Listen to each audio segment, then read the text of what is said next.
Picture this. You're loading into a match of Call of Duty World War II, excited to relive some classic multiplayer action. Suddenly, your screen freezes. A notepad window pops up on your desktop with a message from someone who definitely shouldn't have access to your computer. Before you can react, your wallpaper changes to something you definitely didn't choose, and then your PC shuts down completely. You've just become the latest victim of one of the most serious security vulnerabilities to hit gaming in years. Just days after Call of Duty World War II landed on Game Pass, the game has been taken offline following reports of hackers using what's called an RCE exploit to literally take control of players' computers during matches. And when I say take control, I mean complete control.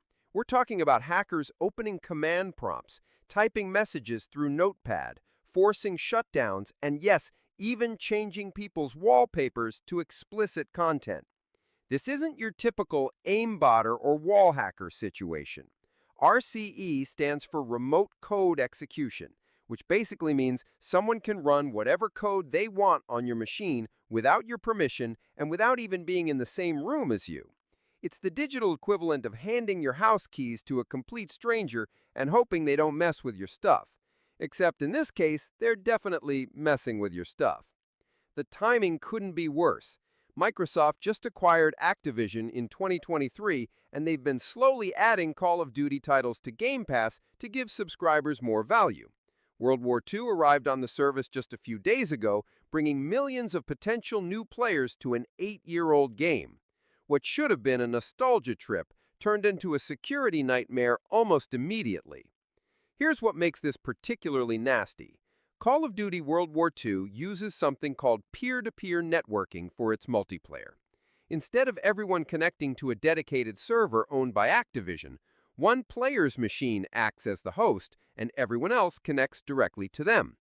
Think of it like this. With dedicated servers, you're all meeting at a secure restaurant. With peer-to-peer, you're inviting strangers directly into your home.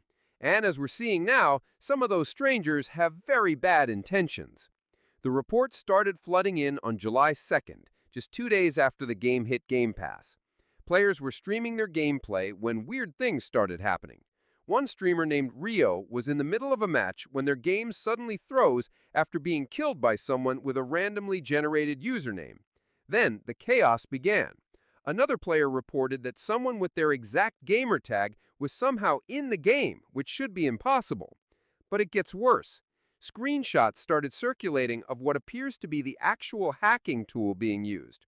According to someone claiming to have inside knowledge, the program gives hackers options to force microphones on or off, play sound effects, trigger blue screens of death, or completely shut down victims' computers. And here's the really scary part. This person claims it's not just World War II that's affected, but potentially most older Call of Duty games. What we're seeing here is the perfect storm of outdated security meeting modern hackers. World War II came out in 2017, 2 years before Activision introduced their Ricochet anti-cheat system with Modern Warfare 2019. Without that protection, and still using that vulnerable peer-to-peer system, these older games are sitting ducks. This isn't even a new problem. The Call of Duty community has known about RCE vulnerabilities in older Call of Duty titles for years. Games like Modern Warfare 2 from 2009 and Black Ops 3 have had similar issues. In fact, it's been such a problem that many PC players have turned to unofficial, fan-made clients that patch these security holes because Activision hasn't bothered to fix them in the official versions. So why hasn't Activision fixed these issues? Money, basically.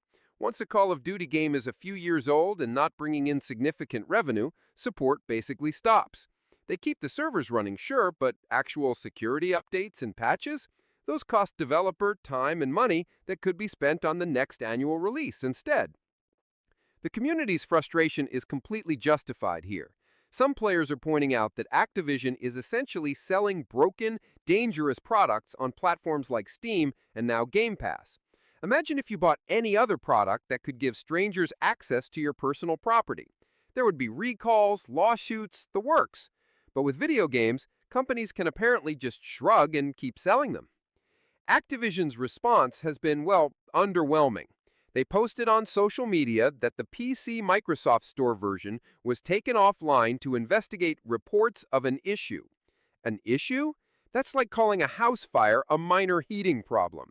No acknowledgement of the RCE exploit, no warning to players who might have already been affected, no timeline for a fix. Just corporate speak that downplays the severity of what's happening. Here's what really gets me.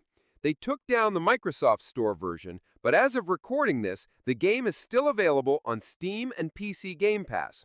So either those versions aren't affected, which seems unlikely since they're the same game, or Activision is just doing damage control for their newest partner, Microsoft, while leaving everyone else exposed. The irony is that console players are completely fine. Xbox and PlayStation versions are unaffected because consoles don't allow the level of system access that makes RCE exploits possible. It's only PC players who are at risk, which adds another layer of frustration for a community that often feels like an afterthought in the Call of Duty ecosystem. So, what should you do if you're a PC gamer? First, do not play Call of Duty World War II on PC right now. I don't care if it's on Game Pass, Steam, or anywhere else. It's simply not worth the risk. This goes for other older Call of Duty titles too, especially anything released before Modern Warfare 2019. If you absolutely must play older COD games, stick to the single-player campaigns, which aren't affected since they don't involve connecting to other players. Make sure your antivirus is up to date and running. While it might not catch everything, it's better than nothing. If you think you've been compromised, disconnect from the internet immediately and run a full system scan. Consider changing passwords for important accounts, especially if you've used your PC for banking or other sensitive activities. For Game Pass subscribers, this is particularly frustrating.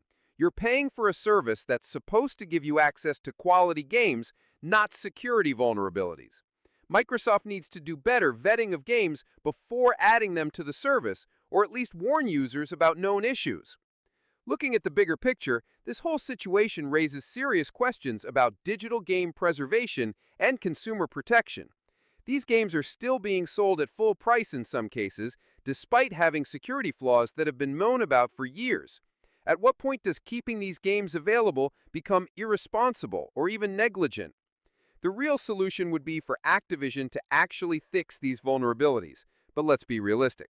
That's probably not happening for a game from 2017 when they're focused on Black Ops 6 and beyond.